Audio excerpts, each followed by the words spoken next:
Horlama, sosyal olarak toplumu son derece, kişiyi son derece rahatsız eden bir sorundur.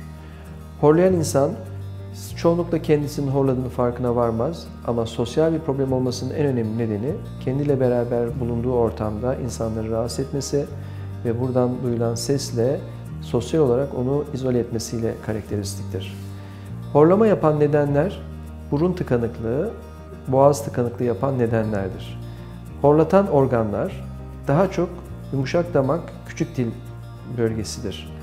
Bu bölgenin titreşmesine ve horlama sesi çıkarmasını sağlayan iki faktör vardır. Bunlardan bir tanesi burun tıkanıklığı yapan nedenlerdir.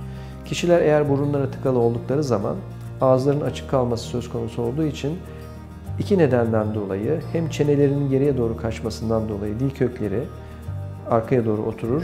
Horlatan nedenlerden bir tanesi budur.